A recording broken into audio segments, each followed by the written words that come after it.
En la boda de mi hijo, su esposa me sacó de la iglesia frente a todos los invitados. Nunca imaginé que el amor de madre pudiera ser tan fácil de descartar como un papel arrugado. Hoy voy a contarte algo que nunca pensé que contaría. ¿Y si tú, por un segundo, sientes que esto te parece familiar? Solo te pido que dejes un like y te suscribas. Me va a ayudar a continuar desahogándome. Me llamo Carmen Esperanza Morales.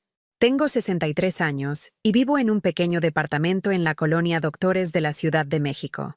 Soy viuda desde hace 8 años, cuando mi esposo Rafael murió de un infarto fulminante mientras esperaba el camión en Reforma.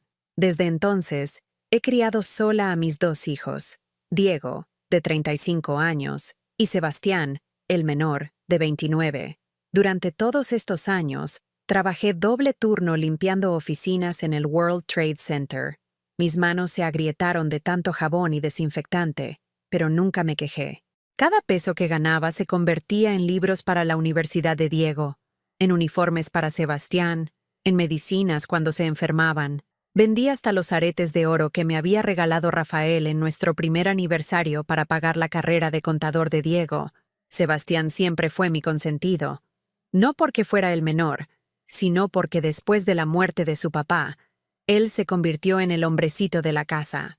Me ayudaba a cargar las bolsas del mercado de San Juan. Me acompañaba a cobrar en las oficinas cuando algunos jefes se retrasaban con el pago. «Mami, cuando sea grande voy a comprarte una casa con jardín», me decía mientras compartíamos un solo tamal en la cena porque el dinero solo alcanzaba para 2. Todo cambió cuando conoció a Valeria Sánchez Bretón, una muchacha de 26 años, de familia acomodada de Las Lomas. Su padre es dueño de una cadena de farmacias, su madre maneja inversiones en bienes raíces, y ella estudió mercadotecnia en una universidad privada que cuesta más que mi sueldo de todo un año. La primera vez que Sebastián me la presentó, llegaron en un BMW blanco que brillaba tanto que parecía nuevo. Valeria bajó del auto con tacones que resonaban como martillazos en el pavimento de mi calle. Llevaba un vestido que costaba más que mis 3 mejores outfits juntos, y un bolso que reconocí de las revistas que hojeaba en los puestos de periódicos. «Mami, ella es Valeria», me dijo Sebastián con una sonrisa que no había visto desde la infancia. Valeria me extendió la mano con los dedos hacia abajo, como esperando que se la besara en lugar de estrechársela. Su perfume era tan fuerte que me mareó cuando se acercó para darme el beso de saludo. «Mucho gusto, señora Carmen», dijo con una sonrisa que no llegaba a sus ojos. «Sebastián me ha contado mucho de usted. Durante la comida que había preparado con tanto cariño, chiles en nogada que me habían llevado toda la mañana, Valeria apenas probó bocado. Movía la comida en el plato mientras comentaba sobre restaurantes en Polanco que yo ni sabía que existían, sobre sus viajes a Europa con amigas cuyas fortunas heredadas les permitían esos lujos. «¿Y usted a qué se dedica, señora Carmen?», me preguntó con esa voz dulce que usaba cuando había más gente presente. «Soy empleada de limpieza», respondí con la cabeza en alto, porque nunca me he avergonzado de trabajar honestamente. «Ah, qué noble», dijo, pero su tono era el mismo que usaríamos para hablarle a un niño pequeño. «Es admirable que la gente trabajadora como usted mantenga funcionando las ciudades». Sebastián desvió rápidamente la conversación hacia los planes de boda. Habían decidido casarse en la iglesia de la Sagrada Familia en Polanco, con una recepción en el Club de Golf México. Números que bailaban en mi cabeza como cifras imposibles. 300 invitados, un vestido de 30,000 pesos, un banquete que costaba más que mi patrimonio de toda la vida. «Por supuesto, nosotros nos haremos cargo de todo», dijo Valeria, tomando la mano de Sebastián. «No queremos que usted se preocupe por nada, señora Carmen. Solo tiene que estar ahí y disfrutar». Esas palabras debieron sonar como alivio, pero algo en su forma de decirlas me erizó la piel. Era como si me estuviera informando que mi participación en la boda de mi propio hijo sería meramente decorativa. Esa noche, después de que se fueron, encontré en el fregadero el plato de Valeria prácticamente intacto, los chiles en nogada que había preparado con tanto amor, con nueces que había pelado una por una durante horas, yacían fríos y abandonados. Sebastián había comido 2 porciones, y había elogiado el sabor como siempre, pero no había defendido mi comida cuando ella la rechazó con apenas una probada. Mientras lavaba los platos, recordé las palabras de mi comadre Esperanza. Carmen, esa muchacha no viene a sumar a tu familia. Viene a restarle a Sebastián de la tuya. La primera herida profunda llegó 3 semanas después, cuando Sebastián vino solo a visitarme un domingo por la tarde. Traía esa expresión incómoda que ponía cuando tenía que darme malas noticias. Mami, necesito hablar contigo sobre la boda. Se sentó en el sillón que habíamos comprado de segunda mano cuando él tenía 15 años. El mismo donde había llorado cuando murió su papá, donde había estudiado para sus exámenes de preparatoria mientras yo le hacía compañía pelando verduras para la cena. Valeria y su mamá han estado organizando todo, y bueno, hay algunas cuestiones de protocolo. Protocolo. Una palabra que nunca había formado parte de nuestro vocabulario familiar. Mira, mami, la iglesia es muy elegante, y la familia de Valeria, pues tienen ciertas costumbres. Su mamá sugiere que te sientes en la tercera fila para que las fotos del altar salgan más equilibradas. ¿La tercera fila? ¿Yo? ¿La madre del novio? Es que los padres de Valeria van a ocupar la primera fila del lado de la novia. Y bueno, como van a ser muchos familiares importantes. ¿Y yo no soy importante, Sebastián? Por supuesto que sí, mami. Pero entiende, es su día especial, y las fotos son para toda la vida. El silencio se extendió entre nosotros como una grieta que se abría en el suelo. Mi hijo, el niño que había dormido en mi cama cuando tenía pesadillas, que había llorado en mis brazos cuando los niños de la escuela se burlaban de sus zapatos remendados, ahora me estaba pidiendo que me hiciera invisible en el día más importante de su vida. ¿Y el vestido, mami? ¿Ya sabes qué te vas a poner? Le conté del vestido azul marino que había apartado en el tianguis de la Lagunilla. Un vestido sencillo pero decente que había estado pagando a plazos durante 2 meses. Ah, es que Valeria mencionó algo sobre los colores. La decoración va a ser en tonos rosas y dorados. Muy elegante. Quizás podrías buscar algo más. En armonía. Armonía. Otra palabra nueva en nuestro diccionario familiar. Esa noche no pude dormir. Me quedé despierta en la oscuridad de mi recámara, escuchando los ruidos familiares de mi edificio, la televisión de doña Petra que siempre se quedaba dormida viendo telenovelas, los pasos del vecino del cuarto piso que trabajaba el turno nocturno, el llanto ocasional del bebé de los recién casados del segundo. Me levanté y saqué de mi ropero la caja de zapatos donde guardaba las fotos de cuando mis hijos eran pequeños. Ahí estaba Sebastián a los 5 años, disfrazado de pirata para el festival del Día de Muertos en la escuela. Yo le había hecho el disfraz con retazos de tela y papel periódico, y él había ganado el primer lugar del concurso. En la foto, me abrazaba con esa sonrisa gigante que iluminaba toda la imagen, orgulloso de su mamá que había logrado hacer magia con casi nada. ¿Cuándo había comenzado a avergonzarse de esa misma mujer que una vez fue su heroína? Los días siguientes pasaron como una neblina amarga. Sebastián dejó de visitarme los domingos. Enviaba mensajes de WhatsApp cuando antes venía a desayunar conmigo los chilaquiles que tanto le gustaban. Sus respuestas se volvieron cada vez más cortas. Ok, mami. Luego hablamos. Estoy ocupado con los preparativos. Una tarde de viernes, mientras regresaba del trabajo con los pies hinchados y la espalda adolorida por 8 horas de trapear oficinas, encontré a Valeria esperándome en la puerta de mi edificio. Llevaba un vestido blanco que parecía más caro que mi renta de 3 meses, y cargaba un sobre Manila en las manos. Señora Carmen, qué bueno que llegó. Necesitamos hablar.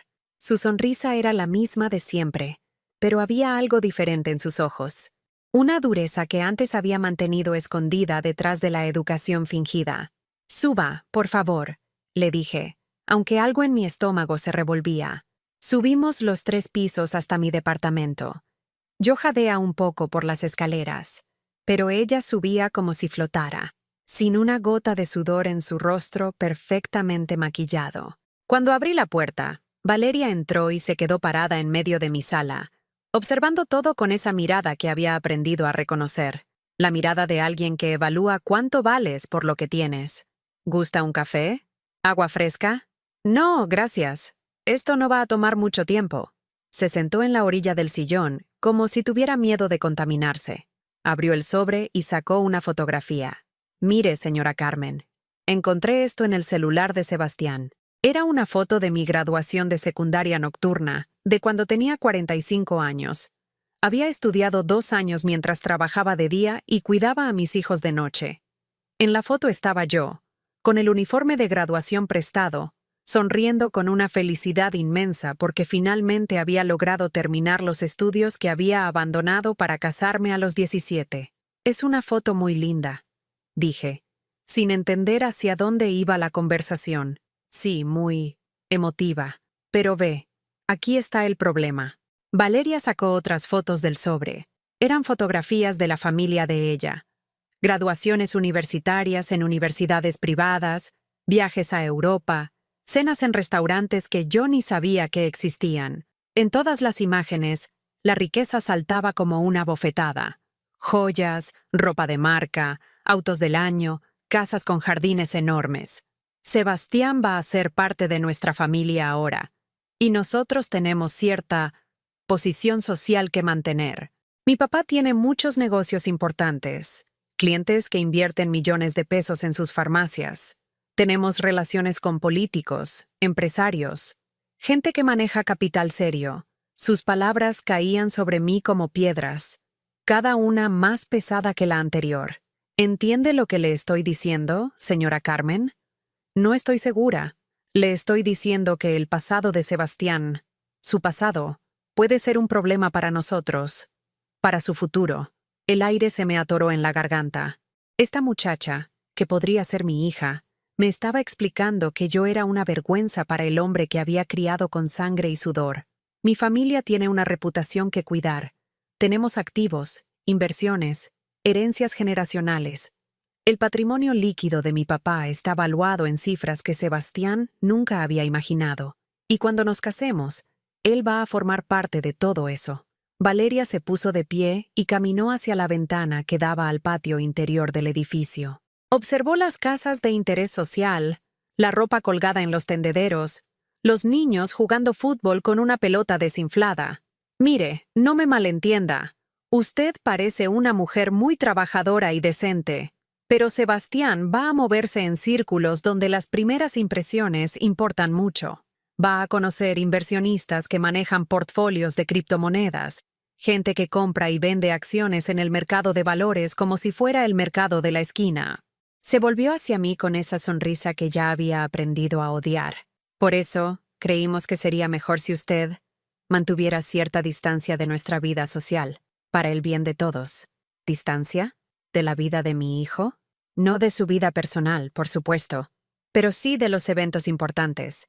La boda va a tener muchísima gente influyente, dueños de empresas, funcionarios del gobierno, familias que han manejado fortunas por generaciones, gente que puede abrirle muchas puertas a Sebastián en el futuro. Valeria volvió a sentarse y me miró directamente a los ojos. Si usted realmente ama a su hijo, si quiere lo mejor para él, entenderá que a veces el amor significa hacerse a un lado. Esas palabras se clavaron en mi pecho como puñales.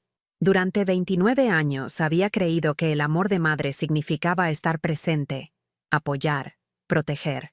Esta mujer me estaba explicando que ahora significaba desaparecer. ¿Esto lo sabe Sebastián? Sebastián entiende la importancia de hacer las cosas bien. Él quiere asegurar su futuro, y nosotros queremos ayudarlo a lograrlo. Se puso de pie y guardó las fotografías en el sobre. Por cierto, sobre el vestido para la boda. Mi mamá y yo fuimos de compras y vimos uno perfecto para usted. Es discreto, apropiado para la ocasión. Sacó una bolsa de papel y de ella extrajo un vestido gris, sencillo hasta el punto de ser invisible. Era el tipo de vestido que usaría una empleada doméstica en una película, sin forma, sin personalidad, diseñado para pasar desapercibido. Es de su talla, y el color combina perfecto con la decoración sin llamar la atención. Tomé el vestido con manos temblorosas. La tela era corriente, áspera al tacto. El corte era tan simple que parecía un uniforme. No se preocupe por el costo. Es nuestro regalo para usted. Cuando Valeria se fue, me quedé sentada en mi sala, sosteniendo ese vestido gris como si fuera una mortaja. Por la ventana entraba el ruido familiar de mi colonia, las voces de los niños jugando en la calle, el pregón del señor que vendía camotes, el sonido del metro que pasaba a lo lejos. Esa noche llamé a Sebastián. Necesitaba escuchar de su propia boca que él no sabía nada de la visita de Valeria, que no estaba de acuerdo con sus planes de hacerme invisible. Bueno, hijo, soy yo. Ah, hola, mami. ¿Qué pasó? Estoy un poco ocupado. Valeria vino a verme hoy. Un silencio largo, demasiado largo. ¿Ah, sí? ¿Y qué quería? Su voz sonaba diferente, cautelosa, como si ya supiera la respuesta. Me trajo un vestido para la boda y me explicó algunas cosas sobre la posición social de su familia. Otro silencio. Mami, mira, las cosas son complicadas. La familia de Valeria tiene expectativas muy altas. Su papá maneja negocios millonarios, tienen inversiones en dólares, en oro, en bienes raíces. Es un mundo muy diferente al nuestro. Como si de repente él ya no formara parte de mi mundo. ¿Y eso qué tiene que ver conmigo, Sebastián? No tiene que ver contigo, mami. Tiene que ver con encajar, con hacer las cosas de manera que todos se sientan cómodos. ¿Y yo no voy a estar cómoda en la boda de mi propio hijo? Claro que vas a estar cómoda. Solo que, bueno, hay ciertas maneras de hacer las cosas en ese ambiente. Su voz se volvía cada vez más distante, como si me estuviera hablando desde otro planeta. El vestido que te llevó Valeria es perfecto, mami. Es elegante y apropiado. Elegante. Esa palabra sonaba extraña en su boca. Mi hijo, que había crecido comprando ropa en los tianguis, ahora me hablaba de elegancia. ¿Ya no te da vergüenza de mí, verdad, Sebastián? La pregunta salió de mi boca antes de que pudiera detenerla. Por supuesto que no, mami. ¿Cómo puedes pensar eso? Pero su respuesta llegó muy rápido, demasiado ensayada. Solo quiero que todo salga perfecto. Es el día más importante de mi vida. Cuando colgué el teléfono, me quedé sentada en la oscuridad de mi sala. En la pared todavía colgaba la foto de la graduación de Sebastián de la preparatoria. Yo estaba a su lado, con mi uniforme de trabajo porque había salido corriendo de las oficinas para no perderme la ceremonia. En esa foto, Sebastián me abrazaba con orgullo, mostrándome su diploma como si fuera el tesoro más valioso del mundo. Ahora, ese mismo diploma colgaba enmarcado en la casa que compartía con Valeria, pero yo había sido editada de la historia. La semana antes de la boda se convirtió en una pesadilla silenciosa. Sebastián no volvió a llamar, y cuando yo intenté comunicarme con él, sus respuestas eran cada vez más frías y distantes. Estoy muy ocupado con los últimos detalles. Después de la boda hablamos con calma. No te preocupes por nada, mami. Pero yo sí me preocupaba. Me preocupaba que mi hijo se hubiera convertido en un extraño. Me preocupaba que las palabras de Valeria hubieran encontrado eco en algún rincón oscuro de su corazón. Me preocupaba que después de tantos años de sacrificio, él realmente sintiera que yo era un obstáculo para su felicidad. El jueves por la noche, mientras planchaba el vestido gris que Valeria me había impuesto, sonó el timbre. Era Diego, mi hijo mayor, con una botella de tequila y esa cara de preocupación que ponía cuando tenía algo difícil que decirme. «¿Cómo estás, jefa?», me dijo, usando el apodo cariñoso que me había puesto desde niño. «Pues aquí, preparándome para la boda de tu hermano». Diego miró el vestido gris extendido sobre la mesa y frunció el ceño. «¿Ese trapo es lo que te vas a poner?». «Es lo que me dieron para ponerme». «¿Te dieron? ¿Quién te dio?». Le conté toda la historia, la visita de Valeria, las fotos, la explicación sobre la posición social, la conversación telefónica con Sebastián. Diego escuchaba en silencio, llenando y vaciando su vasito de tequila con movimientos mecánicos. «Pinche Sebastián», murmuró al final. «Siempre fue medio malinchista, pero esto ya es otro nivel. No hables así de tu hermano». «¿En serio lo vas a defender, jefa? Después de cómo te está tratando». Diego se levantó y caminó por mi pequeña sala como animal enjaulado. ¿Sabes qué me dijo la semana pasada cuando fui a verlo a su departamento? Que yo también debería mejorar mi presentación para la boda. Que su novia había comentado que mi camioneta se veía muy corriente, estacionada afuera del edificio donde viven. La sangre se me subió a la cabeza. Diego trabajaba como mecánico en un taller de la colonia obrera. Era honesto, trabajador. un buen hombre que mantenía a su esposa y sus 2 hijos con dignidad. Su camioneta era vieja, pero estaba impecable, porque él mismo la cuidaba con cariño. ¿Y qué le dijiste? Le dije que se fuera a chingar a su madre, pero después me sentí mal, porque la madre es mi jefa, y mi jefa no se merece esos insultos. Diego se sentó a mi lado y me tomó las manos.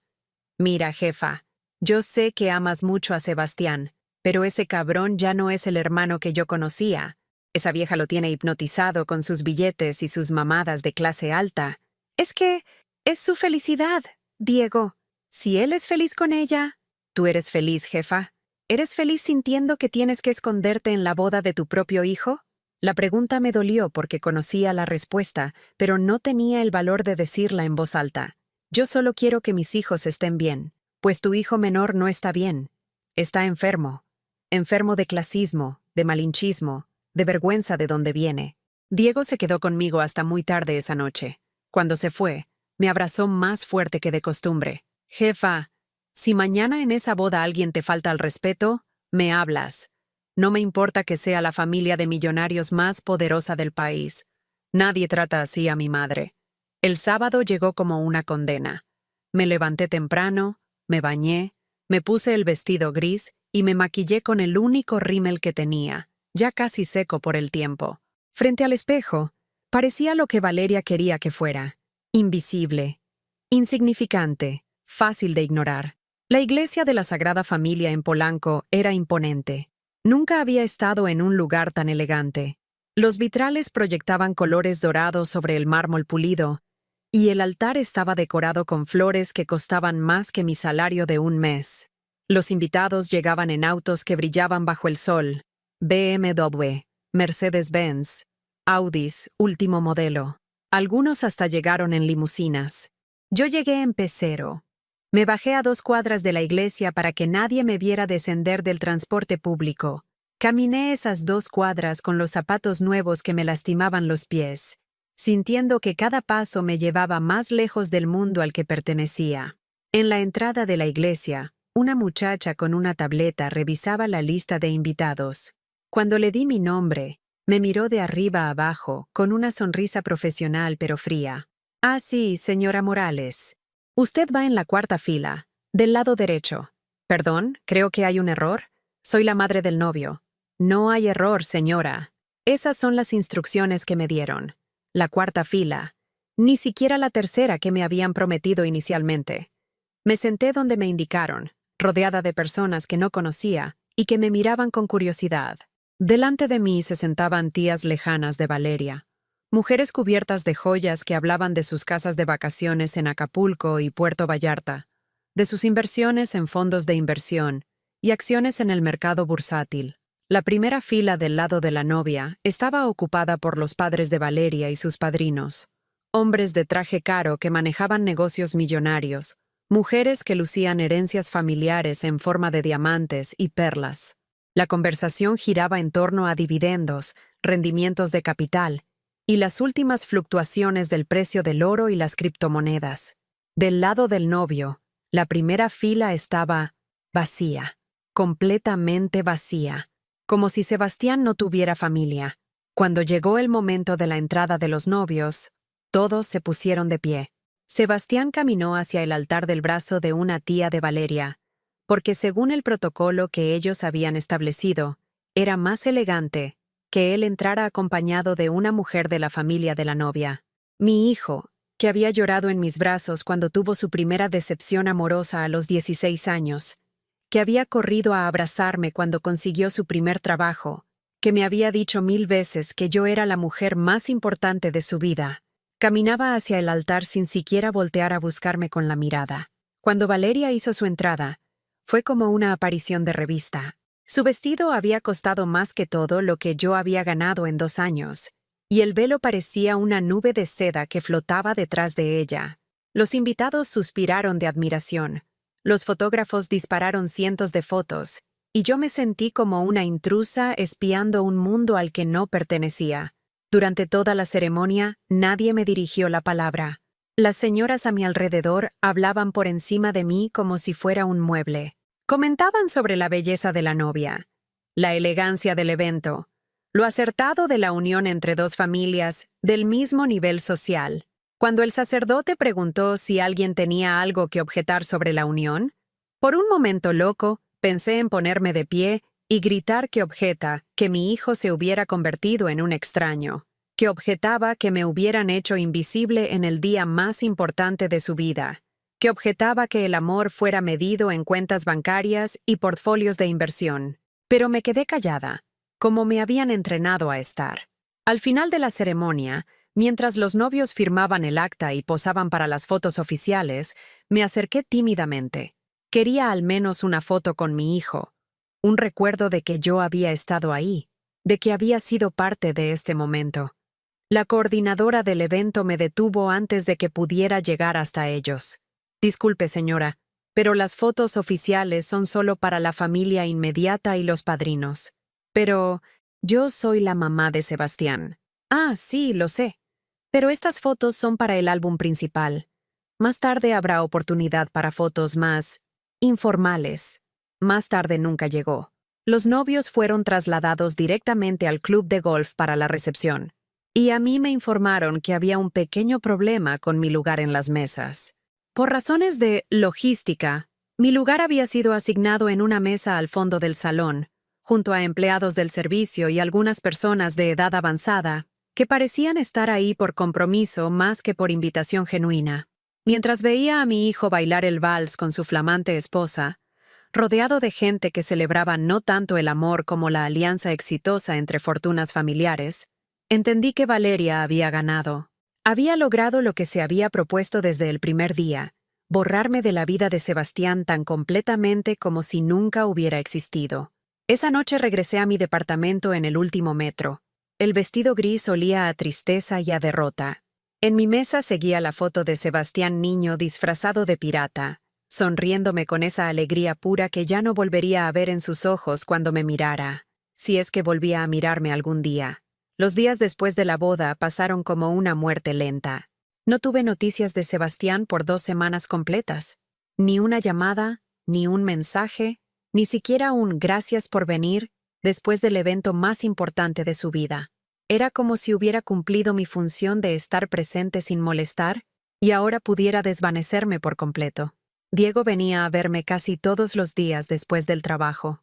Me traía tacos de la esquina o pan dulce y se sentaba conmigo a ver las telenovelas que ya no me interesaban. Una tarde, mientras hojeaba distraídamente el periódico, encontré la sección social. Ahí estaba, una página completa dedicada a la boda del año en Polanco.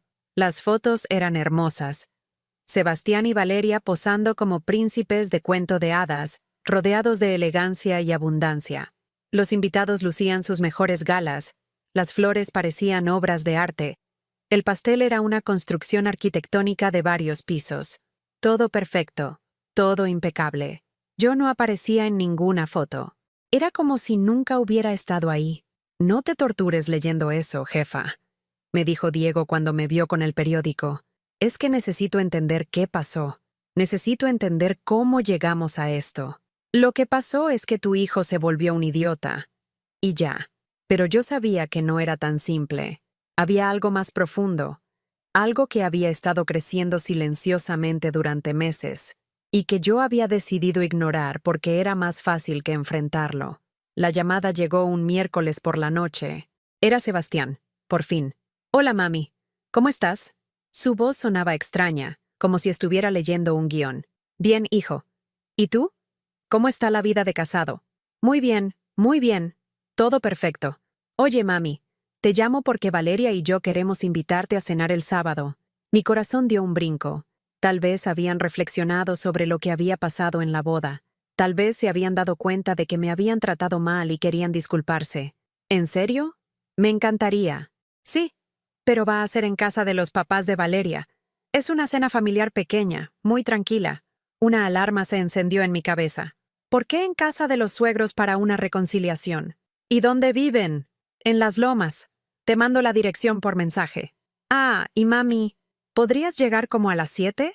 Es que vamos a platicar de algunas cosas importantes antes de cenar. El sábado me arreglé con mucho cuidado. Me puse mi mejor vestido. el azul marino que había comprado para la boda antes de que me impusieran el gris. Me maquillé, me peinó y hasta me puse los aretes de perlas que habían sido de mi madre. Quería verme presentable para esta familia que tanto intimidaba a mi hijo. La casa de los Sánchez Bretón era un palacio moderno en una de las calles más exclusivas de Las Lomas. El jardín era más grande que todo mi edificio, y la fachada estaba diseñada para impresionar. Un portero me abrió la reja después de verificar mi identidad en una lista. Sebastián me recibió en la puerta principal. Me dio un beso en la mejilla, pero su abrazo fue frío, distante. «Hola, mami. Te ves muy bien. Gracias, hijo. Esta casa es impresionante. Sí, ¿verdad? Ven, vamos al jardín. Ahí están todos». Caminamos a través de una sala que parecía museo. Muebles que costaban más que mi salario anual. Obras de arte originales colgadas en las paredes. Alfombras persas que probablemente valían más que mi departamento completo. Todo estaba diseñado para demostrar poder, éxito, dinero viejo acumulado durante generaciones. En el jardín trasero había una mesa puesta para 5 personas. Los padres de Valeria ya estaban sentados. Don Armando Sánchez Bretón, un hombre de unos 60 años con traje impecable y aire de quien está acostumbrado a que le obedezcan, y doña Patricia Bretón de Sánchez, una mujer elegante que irradiaba la seguridad que da el haber nacido en una cuna de oro. Valeria estaba sentada entre ellos, luciendo un vestido que reconocí de los aparadores de Mazarik. Cuando me vio llegar, su sonrisa fue la misma de siempre, perfecta y vacía. «Señora Carmen, qué gusto tenerla en nuestra casa». Me senté en la silla que me indicaron, al extremo de la mesa, sintiéndome como una niña llamada a la dirección de la escuela. «¿Gusta algo de tomar?», preguntó don Armando. «Tenemos vino francés, whisky escocés, o si prefiere algo más sencillo, podemos ofrecerle agua mineral». La palabra sencillo sonó como un insulto disfrazado de cortesía. «Agua mineral está bien, gracias».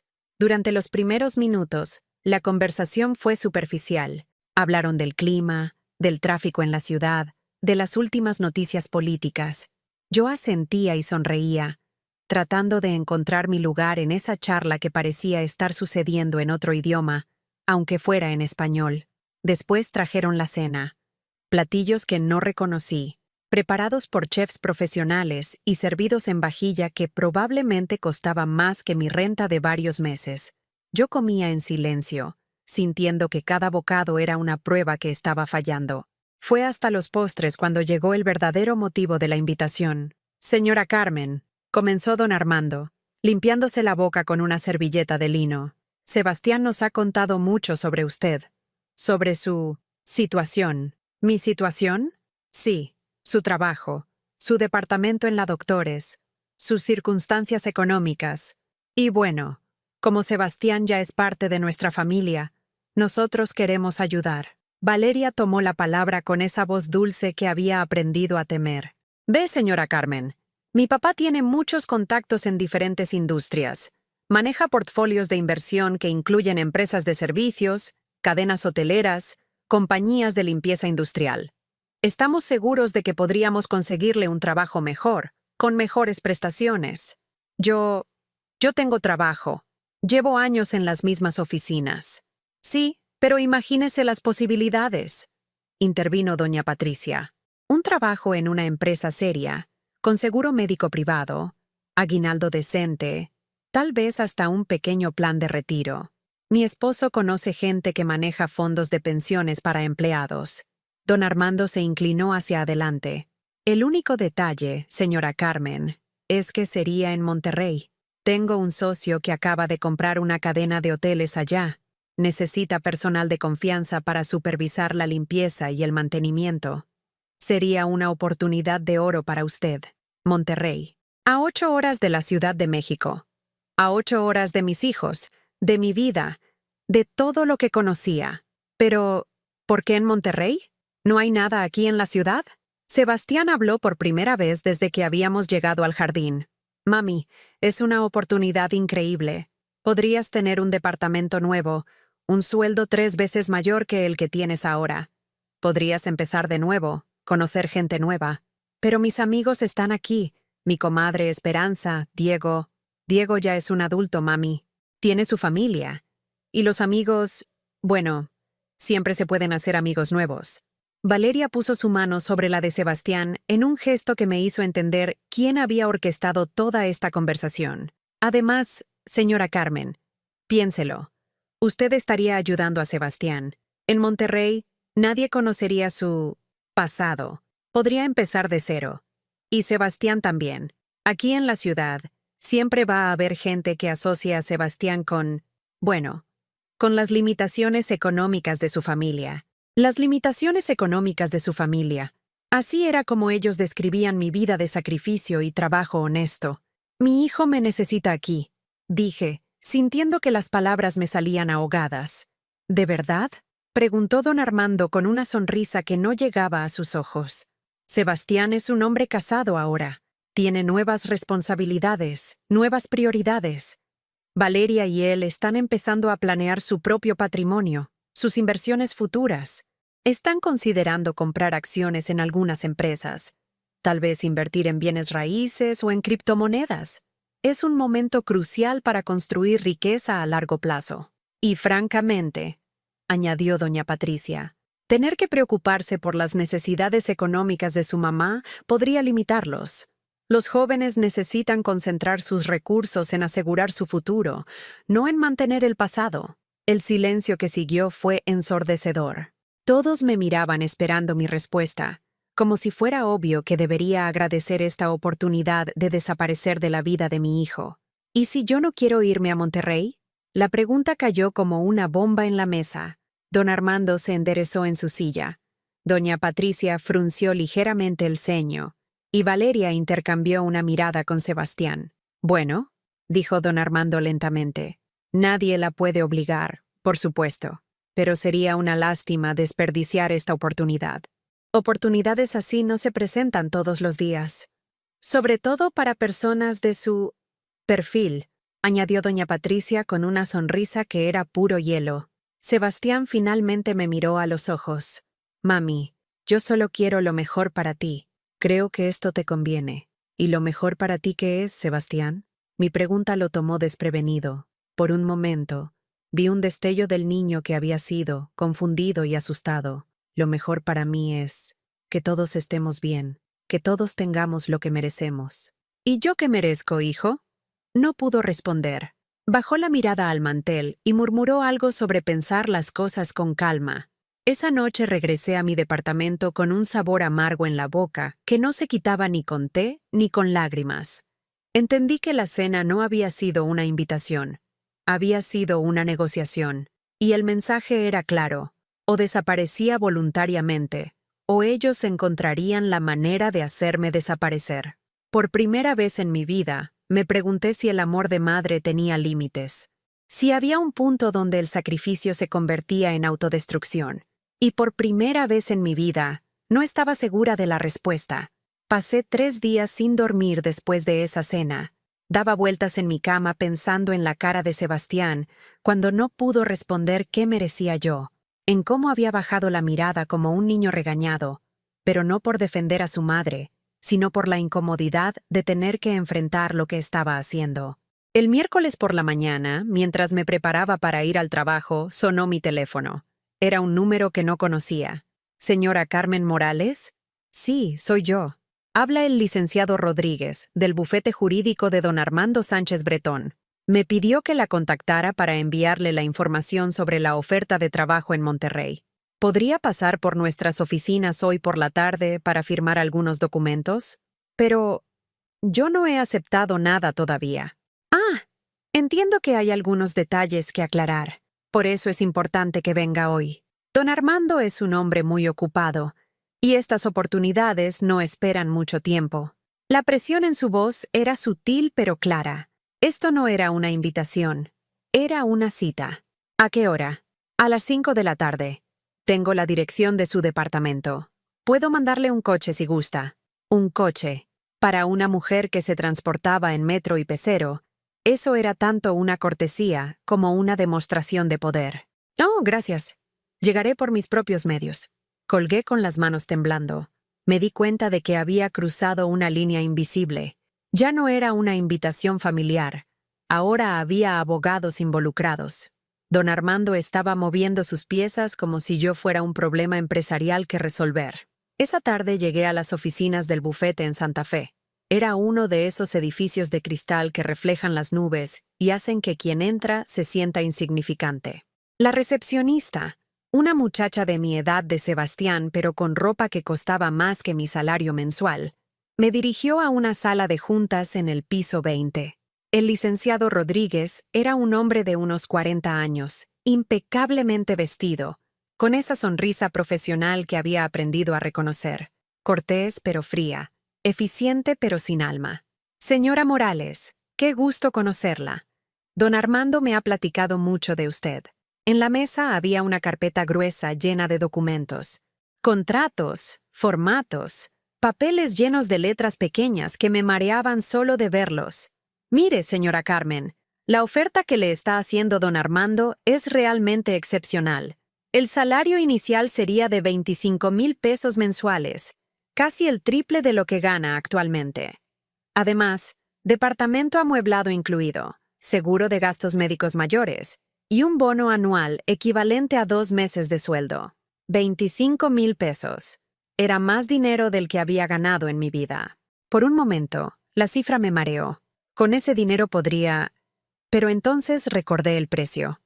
Nunca más ver a mis hijos, empezar de cero a los 63 años, convertirme en el tipo de madre que acepta dinero a cambio de desaparecer. Suena muy generoso, dije cuidadosamente. Lo es. Don Armando maneja un capital considerable, tiene inversiones diversificadas en múltiples sectores. Sus empresas manejan fortunas que superan los cientos de millones de pesos. Cuando alguien con ese nivel de patrimonio líquido le hace una oferta, es porque ve potencial. El licenciado abrió la carpeta y comenzó a explicarme los términos. El contrato era por 5 años, renovable. Tendría que empezar a trabajar en 3 semanas. El departamento estaba en un complejo residencial para empleados de las empresas del grupo Sánchez Bretón, con gente de su mismo nivel socioeconómico, como él lo expresó. Y por supuesto, señora Carmen, este tipo de oportunidades requieren cierto compromiso, exclusividad, podríamos decir. ¿Qué tipo de exclusividad?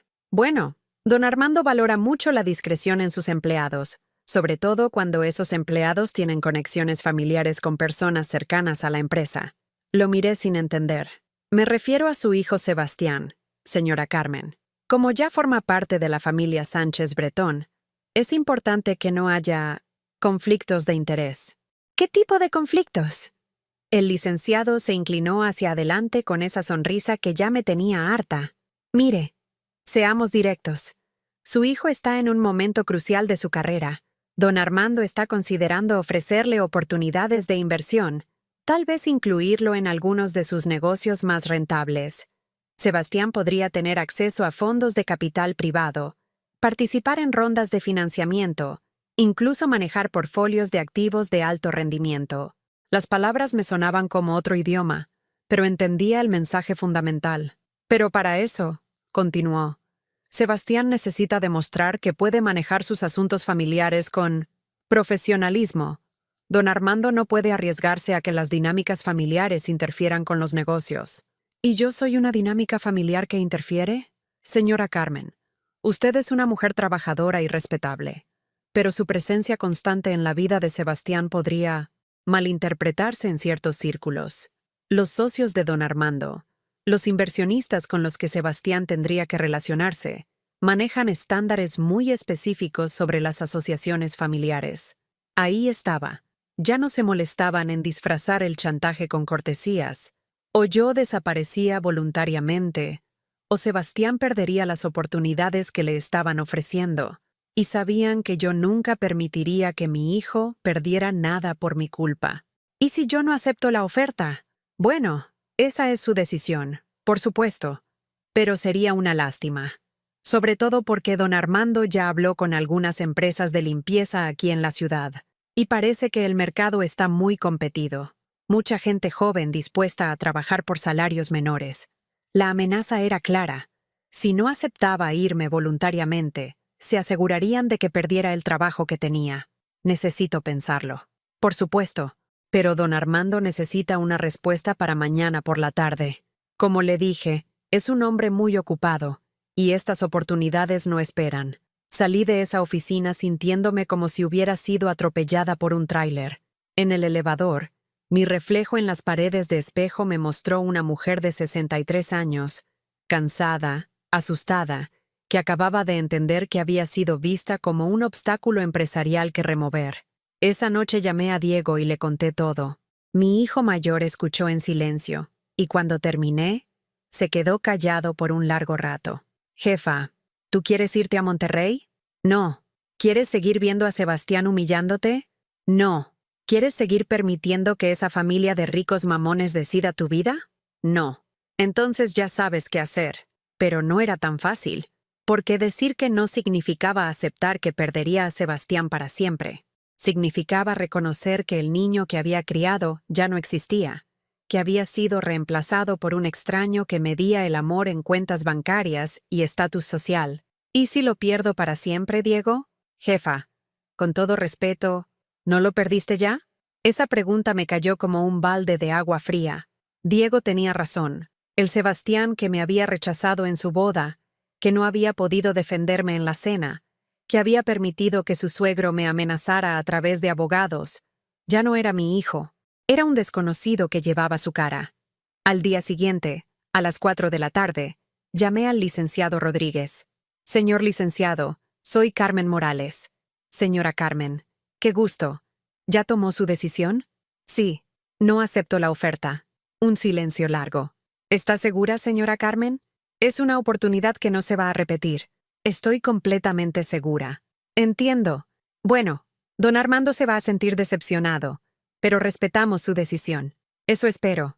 Por cierto, señora Carmen, don Armando también me pidió que le informara que las empresas de limpieza con las que él tiene contratos han decidido reestructurar su personal.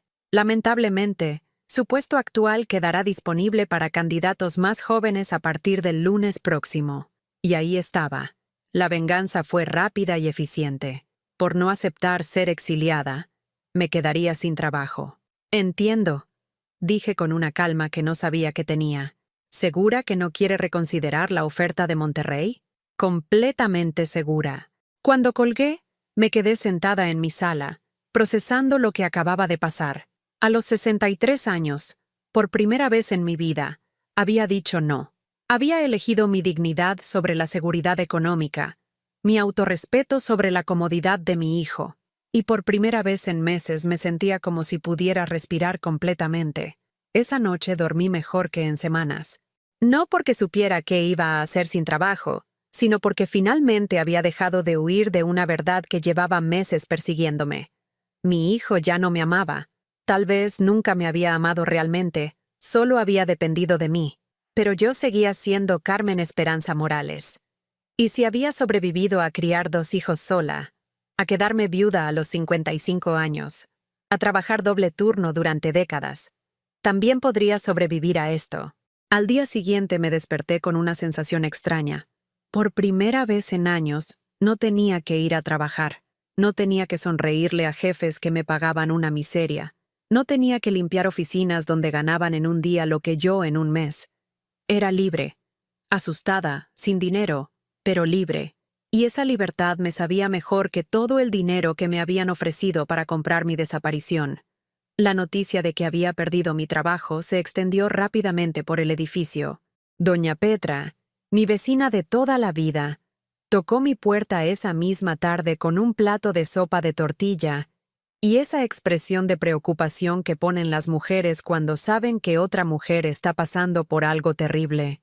Comadre, me enteré de lo que pasó. ¿Es cierto que te corrieron por culpa de la familia de tu nuera? No me corrieron, Petra. Decidí no aceptar un chantaje.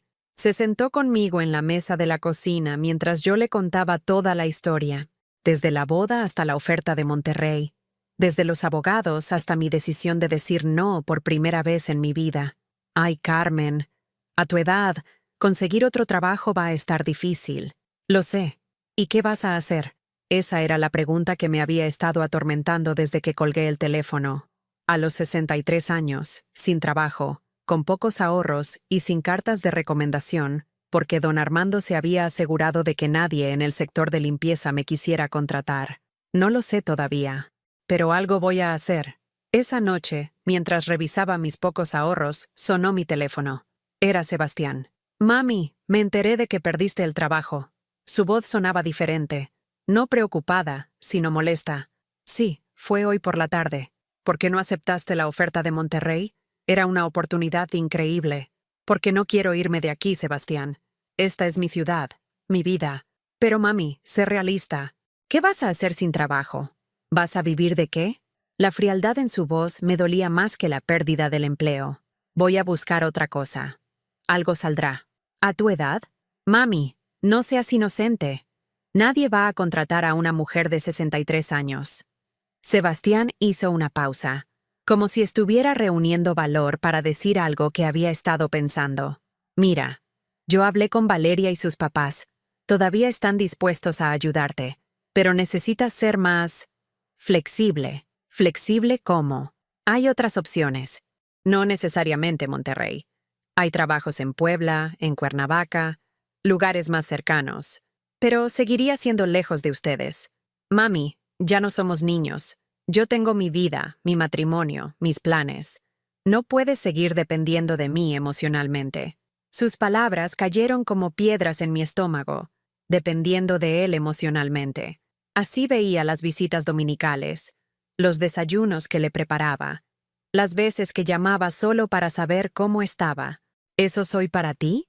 ¿Una carga emocional? No eres una carga, mami. Pero necesitas hacer tu vida, encontrar tu propia felicidad. Mi felicidad eran mis hijos, pues esa es la diferencia entre nosotros. Mi felicidad es mi futuro, mi matrimonio, construir algo propio. Valeria y yo estamos empezando a invertir dinero, compramos algunas acciones, estamos viendo la posibilidad de comprar un departamento como inversión. Estamos construyendo patrimonio. Patrimonio. Otra palabra que había entrado a su vocabulario desde que se casó. ¿Y yo no formo parte de ese futuro? Un silencio que me dijo todo lo que necesitaba saber. «Mami, siempre vas a ser mi mamá, pero entiende que las dinámicas cambian. Yo necesito concentrarme en mi nueva familia». Nueva familia, como si yo fuera la familia vieja, obsoleta, que había que desechar. «Entiendo, Sebastián». «¿Sí? Entonces vas a considerar las opciones que te están ofreciendo?» «Lo voy a pensar». «Perfecto. Mientras tanto, si necesitas algo urgente, puedo prestarte algo de dinero, pero necesito que entiendas que no puede ser algo permanente». Prestarte. Mi propio hijo me estaba ofreciendo prestarme dinero en lugar de ayudarme. Después de colgar, me quedé sentada en la oscuridad de mi sala, procesando la conversación. Sebastián no había preguntado cómo me sentía, si estaba asustada, si necesitaba compañía. Solo había querido confirmar que yo iba a resolver mi problema de manera que no interfiriera con su nueva vida. Al día siguiente, llegó Diego con una propuesta. «Jefa, ¿te acuerdas de mi compadre Raúl, el que tiene el taller de herrería?» «Sí, el que vive en La Obrera». Pues resulta que su mamá, la señora Refugio, tiene una fondita pequeña cerca del mercado de Medellín. Nada elegante, pero le va bien. Está buscando a alguien que le ayude con la cocina y atender a los clientes. ¿En serio? ¿En serio? No va a pagar mucho, tal vez la mitad de lo que ganabas limpiando oficinas. Pero es trabajo honesto, y la señora Refugio es buena gente. ¿Y no le importa mi edad? Al contrario. Dice que prefiere a alguien con experiencia, que sepa cocinar de verdad, no como estas muchachas que solo saben hacer quesadillas quemadas. Esa tarde, fui a conocer a la señora Refugio. Era una mujer de mi edad, pequeñita pero con una energía que llenaba toda su fondita. El lugar era sencillo. 8 mesas de plástico, una cocina abierta donde se veía todo lo que se preparaba, y un menú escrito con plumón en una cartulina pegada a la pared. ¿Usted es Carmen? Mucho gusto, yo soy Refugio. Siéntese. Vamos a platicar. Me sentó en una de las mesas y me trajo un café de olla que sabía a gloria. Diego me contó un poco de su situación, que perdió el trabajo por no aceptar chantajes de gente rica. Algo así. Mire, Carmen, yo llevo 30 años con esta fondita. Empecé cuando mi marido me dejó con 4 hijos. No sabía cocinar más que lo básico, pero aprendí porque era eso, o morirme de hambre con mis muchachos. La señora Refugio me contó su historia mientras preparaba orden tras orden para los clientes que llegaban. Albañiles, empleadas domésticas, taxistas, gente trabajadora que necesitaba comida buena y barata. Aquí no vienen ricos, Carmen. Viene gente como nosotras. Gente que se levanta temprano, que se quiebra el lomo trabajando, que cuenta sus pesos para llegar a fin de mes. Pero es gente buena, gente honesta. ¿Y qué tendría que hacer? Ayudarme con la cocina, atender las mesas, mantener limpio el lugar. Es trabajo pesado, de pie todo el día, pero tranquilo, sin jefes que la humillen, sin horarios locos. Entramos a las 6 de la mañana, cerramos a las 6 de la tarde. ¿Y el sueldo? 8,000 pesos al mes, más la comida y lo que saquen las propinas. No es mucho, pero alcanza para vivir. Y cuando aprenda el negocio, a lo mejor podemos hablar de que sea mi socia. Socia. Nadie en mi vida me había ofrecido ser socia de nada. ¿Cuándo puedo empezar? Mañana, si quiere. Esa noche llamé a Sebastián para contarle que había encontrado trabajo. ¿Una fondita?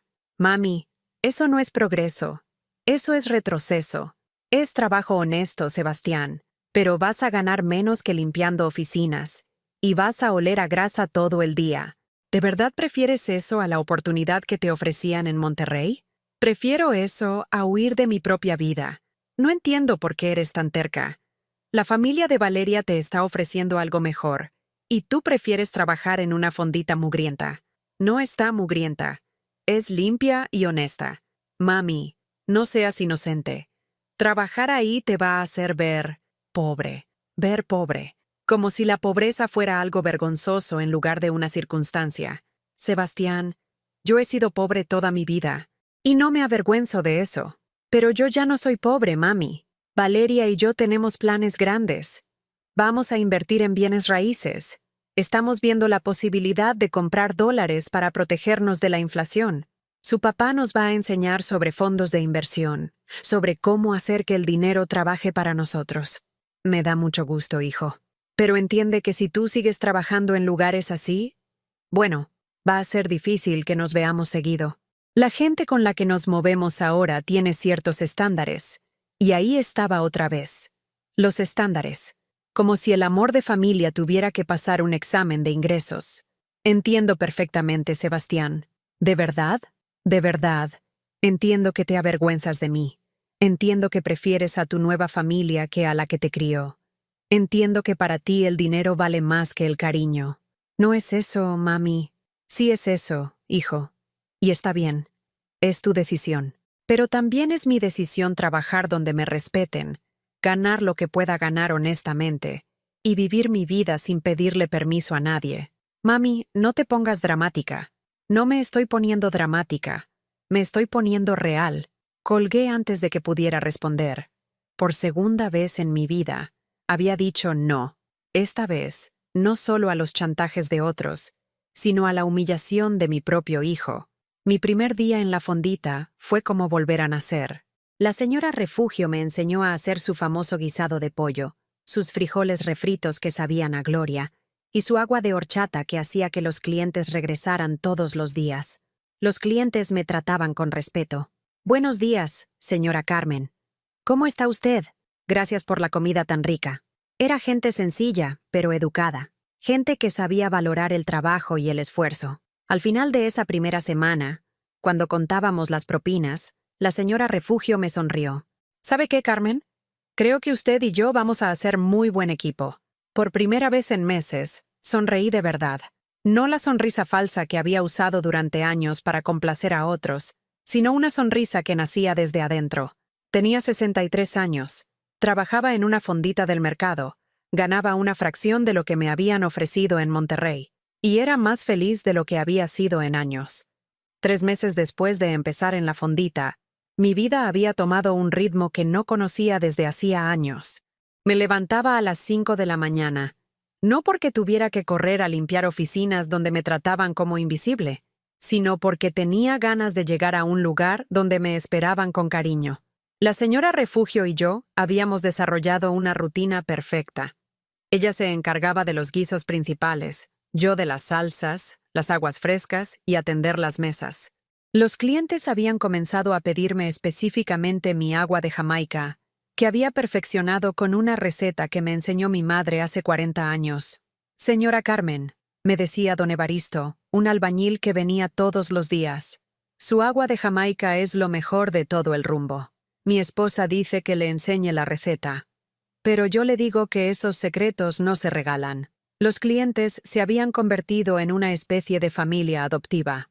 Conocía sus nombres, sus historias, sus problemas.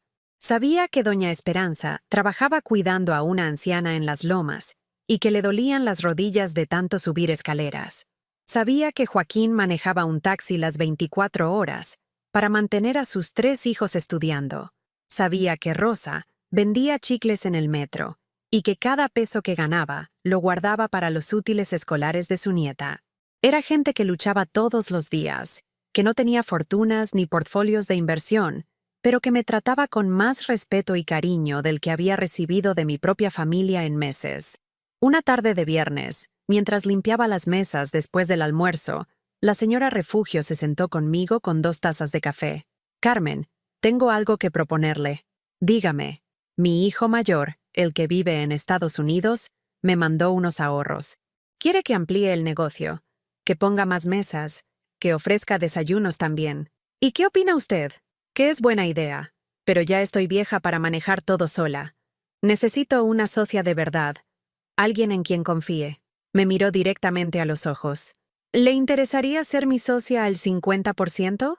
Usted pone trabajo y experiencia, yo pongo el capital inicial, mitad y mitad en todo. Ganancias, decisiones, responsabilidades. Socia al 50%. A los 63 años, por primera vez en mi vida, alguien me estaba ofreciendo ser dueña de algo. ¿Está segura? Yo no tengo dinero para invertir. Carmen, usted ha triplicado mis ventas en 3 meses. Los clientes vienen por su sazón, por su trato, por esa manera que tiene de hacer que todos se sientan como en casa. Eso vale más que el dinero. Esa noche llamé a Diego para contarle la propuesta. Jefa, eso es increíble. ¿Ya le dijo que sí? Todavía no. Es una responsabilidad muy grande.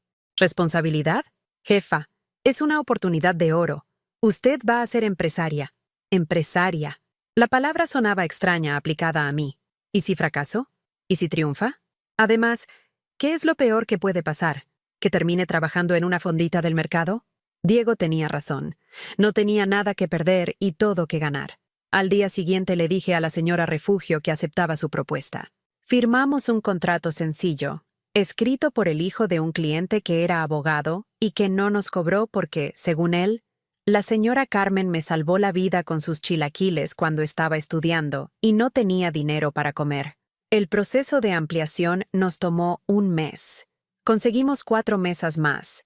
Compramos una parrilla nueva para hacer quesadillas y sopes, y decidimos abrir desde las 6 de la mañana para ofrecer desayunos a los trabajadores que entraban temprano. La primera semana de la nueva fondita fue un éxito. Los ingresos se duplicaron. Teníamos clientes desde que abríamos hasta que cerrábamos, y yo descubrí que tenía talento para administrar un negocio. Carmen, me dijo la señora Refugio una tarde mientras contábamos la caja, usted nació para esto. Tiene ojo para los números y don de gentes. Era cierto. Después de décadas de administrar un hogar con recursos limitados, llevar las cuentas de la fondita me resultaba natural. Sabía exactamente cuánto gastábamos en ingredientes, cuánto podíamos cargar sin abusar de los clientes, cómo manejar el inventario para que no se nos echara a perder nada. 3 semanas después de la reapertura, mientras preparaba el agua del día, llegó una visita inesperada. Sebastián entró a la fondita vestido de traje, mirando el lugar como si hubiera llegado a otro planeta. Los clientes lo observaron con curiosidad. Era obvio que no pertenecía ahí. Su ropa costaba más que el salario mensual de cualquiera de ellos, y su cara de disgusto era imposible de disimular. «Hola, mami». «Sebastián, qué sorpresa». Se sentó en una de las mesas de plástico con expresión de mártir, como si el contacto con la superficie fuera a contagiarle algo. «¿Quieres algo de comer? Tengo pozole muy bueno». No, gracias. Solo vine a hablar contigo. ¿Aquí? ¿No prefieres que salgamos? Aquí está bien. No va a tomar mucho tiempo. Sus palabras tenían esa frialdad que había aprendido a reconocer. No era una visita familiar. Era una misión. Mami, Valeria y yo hemos estado pensando. Este trabajo que tienes, esta situación, nos está afectando. ¿Cómo los está afectando? Bueno, la gente habla. Los socios de don Armando, los clientes de Valeria, las familias con las que nos relacionamos. Saben que mi mamá trabaja en un lugar así. Miró alrededor con desprecio, como si la fondita fuera una cueva. ¿Y qué dicen? Dicen cosas. Comentarios sobre mi background, sobre de dónde vengo. Eso puede afectar las oportunidades de negocio que me están ofreciendo. ¿Qué tipo de oportunidades? Don Armando quiere incluirme en una inversión grande, un proyecto de desarrollo inmobiliario que puede generar millones en ganancias, pero necesita socios que tengan cierto perfil. Ahí estaba otra vez. El perfil, los estándares, las apariencias que valían más que las personas. ¿Y mi trabajo en la fondita afecta tu perfil? Mami, seamos realistas. Trabajar aquí no es digno para la mamá de alguien que se mueve en círculos empresariales serios. La palabra digno me cayó como una bofetada. Este trabajo, donde me levantaba orgullosa todos los días, donde había encontrado respeto y propósito, donde estaba construyendo algo propio, no era digno para él. ¿Y qué sugieres que haga? Valeria habló con una señora que conoce, la directora de un asilo muy elegante en Coyoacán. Necesitan a alguien que supervise las actividades para los residentes. Es un trabajo tranquilo, con personas de tu edad, en un ambiente más apropiado. Un asilo. Me estaba proponiendo que fuera a trabajar a un asilo porque era más apropiado para mi edad. ¿Y el sueldo? Bueno, es menos de lo que ganas aquí, pero es más respetable. El asilo atiende a gente de clase media alta, familias conocidas. Sería un ambiente más acorde bueno, a lo que yo necesito que proyectes. Lo que él necesitaba que proyectara. Mi trabajo tenía que servir a su imagen, no a mi realización personal. Sebastián, ¿sabes qué es lo que hago aquí? Cocinas y sirves comida. Soy dueña de este negocio. Socia al 50%. Por primera vez en mi vida, soy dueña de algo. ¿Dueña? ¿De una fondita? Su tono de desprecio era imposible de esconder. Sí, de una fondita. De mi fondita, que estoy construyendo con mi trabajo, con mi esfuerzo, con mi talento. Mami, eso no es un logro real. Cualquiera puede tener una fondita. ¿Cualquiera? ¿Tú podrías? Yo tengo ambiciones más grandes que una fondita en el mercado. ¿Como cuáles? Como la oportunidad que me está ofreciendo don Armando. Participar en inversiones de bienes raíces que manejan capital de cientos de millones de pesos. Formar parte de un grupo que maneja portfolios diversificados en múltiples sectores. Tener acceso a fondos de capital privado que generan rendimientos anuales del 20-30%. Sebastián habló de números que no significaban nada para mí, pero que para él representaban todo su futuro. ¿Y para eso necesitas que yo trabaje en un asilo? Necesito que entiendas que mis decisiones de carrera no pueden verse afectadas por esto. Hizo un gesto que abarcaba toda la fondita, todos mis clientes, todo lo que había construido con tanto orgullo. Entiendo perfectamente, Sebastián. ¿Sí? ¿Entonces vas a considerar el trabajo en el asilo? No. La palabra salió de mi boca con una firmeza que me sorprendió a mí misma. ¿No? No. No voy a dejar mi negocio para trabajar en un asilo porque a ti te da vergüenza lo que hago. No es vergüenza, mami. Es realismo. Tu realismo es mi pesadilla, hijo. Durante 63 años, he vivido para otros. Para tu papá, para ti, para Diego, para jefes que me pagaban una miseria. Esta es la primera vez en mi vida que trabajo para mí. Me puse de pie y lo miré directamente a los ojos. Esta fondita es mía. Estos clientes me respetan. Este trabajo me llena. Y no lo voy a cambiar para alimentar tus ambiciones. Sebastián se levantó también, con esa expresión de frustración que ponía cuando las cosas no salían como él quería. Entonces vas a tener que entender que esto va a limitar nuestra relación. Ya entendí eso hace meses, Sebastián. Lo que no entendía era por qué yo seguía sufriendo por ello. ¿Y ya no sufres? Ya no, porque finalmente entendí que tú no eres el hijo que yo crié. Eres un extraño que se parece a él. Sebastián se quedó callado por un momento, como si mis palabras lo hubieran tomado por sorpresa. Está bien, mami. Si esa es tu decisión, es mi decisión. Se dirigió hacia la puerta, pero antes de salir se volvió. Solo para que lo sepas, Valeria está embarazada. Vas a ser abuela. La noticia me golpeó como un rayo. Un bebé, un nieto. Felicidades, logré decir. No esperes que te llamemos cuando nazca. Si quieres conocer a tu nieto, va a tener que ser en nuestros términos. Y se fue, dejándome con el corazón roto pero con la cabeza en alto. Esa noche, mientras cerraba la fondita, la señora Refugio me puso una mano en el hombro. ¿Está bien, comadre? Estoy libre, Refugio. Por primera vez en mi vida, estoy completamente libre. Y era cierto. Dolía, pero era cierto. 6 meses después de esa última conversación con Sebastián, mi vida había tomado una forma que jamás imaginé posible. La fondita había crecido tanto que tuvimos que rentar el local de al lado para expandir el comedor.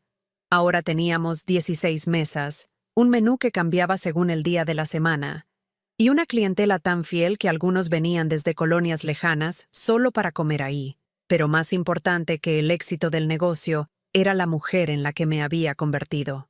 Carmen Esperanza Morales.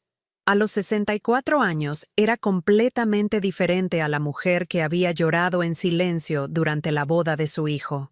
Esta Carmen tomaba decisiones, imponía límites y se miraba al espejo cada mañana con orgullo genuino. Una tarde de diciembre, mientras preparaba el ponche navideño que se había vuelto famoso en todo el mercado, llegó Diego con una sonrisa que no le había visto en meses. «Jefa, tengo noticias». «Dime, hijo, ¿te acuerdas de mi compadre que trabaja en el Hospital General? El que viene a desayunar los viernes». «Sí, Aurelio.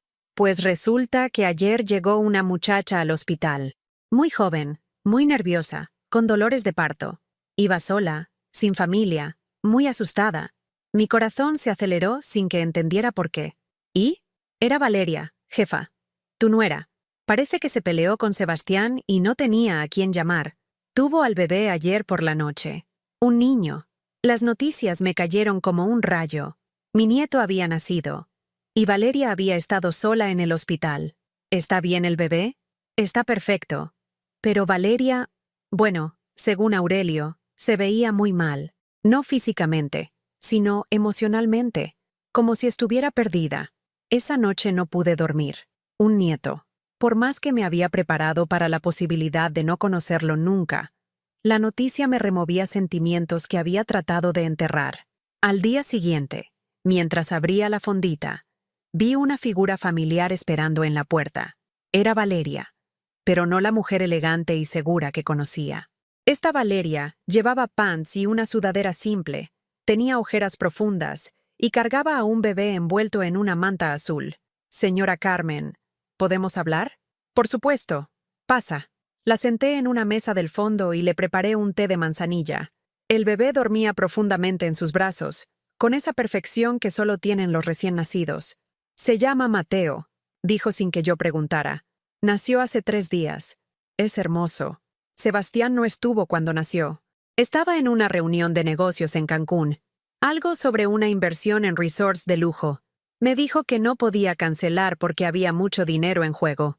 Sus palabras salieron entrecortadas, como si fuera la primera vez que las decía en voz alta. Cuando empezaron los dolores, le hablé. Me dijo que llamara a mi mamá, que él estaría de regreso al día siguiente. ¿Y tu mamá? Mi mamá está en Europa con mi papá. Un viaje de negocios que no podían posponer. Fueron a cerrar unos contratos de importación que valen millones de euros. Valeria se quebró. Las lágrimas comenzaron a caer mientras sostenía a su bebé. Tuve a Mateo sola, señora Carmen, completamente sola. Y cuando Sebastián llegó al hospital al día siguiente, no preguntó cómo estaba yo. Lo primero que dijo fue que el bebé se parecía a él. Me quedé callada, dejándola hablar. Después empezó a hacer llamadas. A sus socios, a mi papá, a todos los contactos importantes para anunciar que ya era papá. Pero conmigo no habló. Era como si yo hubiera sido solo la máquina que produjo a su hijo. ¿Y ahora? ¿Dónde está Sebastián? Se fue otra vez, ahora a Monterrey, a una conferencia sobre criptomonedas y blockchain. Dice que son oportunidades de inversión que no puede perder, que está construyendo el futuro financiero de su hijo. Valeria miró hacia abajo, hacia el bebé que dormía ajeno a todo el drama. ¿Sabe qué me dijo antes de irse? Que yo tenía que aprender a ser más independiente, que no podía estar llamándolo cada vez que el bebé llorara. Y viniste aquí porque no tengo a nadie más. Mis amigas de la universidad están todas trabajando o viajando. Mi familia está en Europa. Y usted es la única persona que conozco que realmente ama a Sebastián. Su honestidad me desarmó por completo. ¿O que lo amaba? Se corrigió. Hasta que él se volvió esto que es ahora. ¿Qué necesitas, Valeria? No sé. Tal vez solo hablar con alguien que entienda. Alguien que sepa lo que es que Sebastián te haga sentir invisible. Le serví más té y me senté a su lado. Por primera vez en años, Valeria y yo estábamos del mismo lado. ¿Sabes qué me dijo la última vez que lo vi? ¿Qué? Que podría conocer a mi nieto, pero solo en sus términos. Que tendría que aceptar sus condiciones. ¿Y usted qué le respondió? Que no, que ya había vivido demasiados años en términos de otros. Valeria me miró con sorpresa. ¿No quiere conocer a Mateo? Por supuesto que quiero, pero no a cambio de mi dignidad. Nos quedamos en silencio un rato, escuchando los ruidos familiares de la fondita que empezaba a llenarse de clientes del desayuno. Señora Carmen, ¿usted cree que Sebastián siempre fue así? No. El Sebastián que yo crié era un niño dulce, generoso, que lloraba cuando veía a alguien sufrir. Pero ese niño se perdió en algún lugar del camino. ¿Cuándo? Creo que cuando decidió que su origen lo avergonzaba. Cuando decidió que venir de donde venía era un obstáculo en lugar de una fortaleza. Valeria acomodó al bebé en su pecho. ¿Sabe qué es lo más triste? Que yo me enamoré de un Sebastián que ya no existe. El hombre con el que me casé es obsesivo con el dinero, con el estatus, con impresionar a gente que ni siquiera le importa realmente. ¿Y qué vas a hacer? No lo sé. Mi papá dice que el divorcio sería un escándalo, que afectaría sus negocios. Mi mamá dice que tengo que aguantar por el bebé. Pero usted dejó su trabajo, perdió a su hijo, y parece más feliz que cuando la conocí, porque aprendí algo que me tomó 63 años entender. ¿Qué? Que no puedes comprar amor, pero sí puedes venderte por dinero.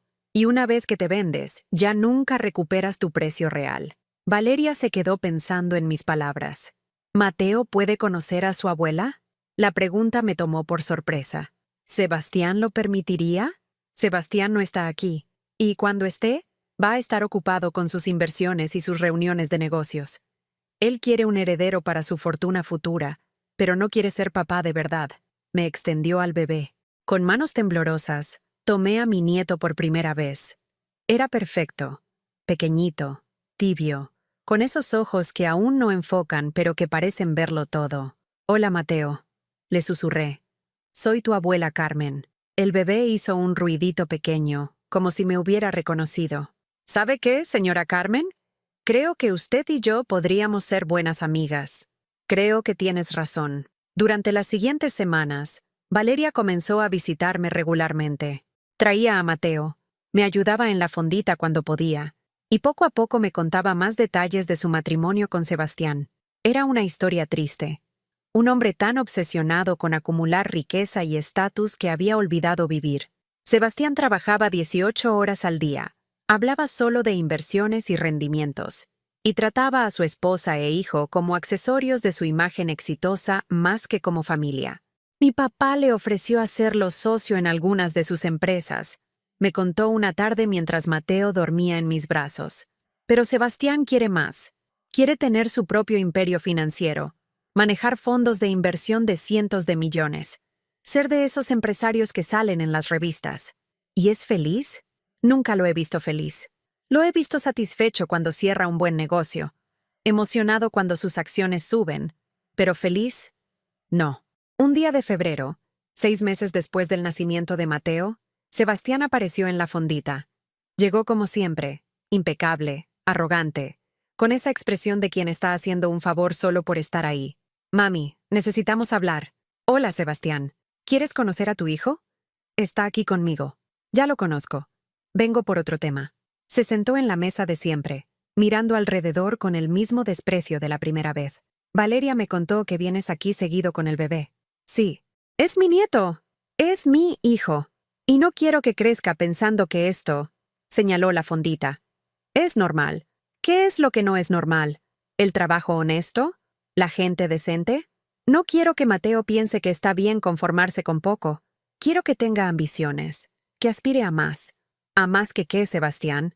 A más que una fondita en un mercado. A más que vivir al día. A más que... esto. Me levanté y lo miré directamente a los ojos. Tu hijo va a crecer sabiendo que su abuela construyó un negocio próspero con sus propias manos. Va a saber que existen personas que trabajan con dignidad y se respetan a sí mismas. Va a aprender que el amor no se compra con dinero. Y también va a aprender que está bien desafiar a la familia, que está bien ser egoísta. Va a aprender que está bien decir no cuando alguien trata de comprarte, humillarte o hacerte invisible, incluso si esa persona dice quererte. Sebastián se quedó callado por un momento. No quiero que Valeria y Mateo vengan más aquí. Esa no es tu decisión, Sebastián. Es de ellos. Soy su esposo y su padre. Y yo soy su suegra y su abuela. Pero más importante, soy una mujer libre que ya no acepta órdenes de nadie. Sebastián se paró abruptamente. Esto no va a quedar así. Tienes razón. No va a quedar así. Va a quedar mejor. Después de que se fue, me quedé sentada en mi fondita, rodeada de mis clientes que habían presenciado toda la escena en silencio. Don Evaristo se acercó y me puso una mano en el hombro. Señora Carmen, ese muchacho no sabe la madre que tiene. Ya no es mi problema que no lo sepa, don Evaristo. Ya es problema de él. Hoy, un año después de todo esto, mi vida es completamente diferente. La fondita se ha convertido en el corazón de nuestra pequeña comunidad. Valeria trabaja conmigo 3 días a la semana, ha aprendido a cocinar y está considerando divorciarse de Sebastián. Mateo gatea entre las mesas, es el nieto de todos los clientes y crece rodeado de amor verdadero. Sebastián consiguió lo que quería. Es socio de una empresa de inversiones millonaria. Maneja portfolios de capital que incluyen bienes raíces, acciones, criptomonedas y fondos internacionales. Sale en revistas de negocios, conduce un BMW último modelo y vive en una casa en Santa Fe que vale más que todo lo que yo ganaré en mi vida. Pero viene solo a ver a su hijo, siempre solo. Y cuando mira a Mateo jugando conmigo, veo en sus ojos algo que todo su dinero no puede comprar. La envidia de un hombre que tiene todo y no es feliz, mirando a una mujer que tiene poco y es plena. A veces me pregunto si el niño dulce que crié sigue ahí, enterrado bajo capas de ambición y miedo al fracaso. Pero ya no es mi trabajo salvarlo. Mi trabajo ahora es ser la mejor versión de mí misma. Me llamo Carmen Esperanza Morales. Tengo 64 años, soy propietaria de una fondita en el mercado de Medellín y soy abuela de tiempo completo del nieto más hermoso del mundo. Y por primera vez en mi vida, cuando me miro al espejo, me gusta lo que veo. ¿Has vivido alguna vez algo parecido? ¿Conoces a alguien que haya tenido que elegir entre su dignidad y complacer a la familia? Cuéntame en los comentarios tu historia. Si esta historia te llegó al corazón, déjame tu like y suscríbete al canal para que este mensaje llegue a alguien más que necesite escucharlo. A veces la libertad duele, pero siempre vale la pena.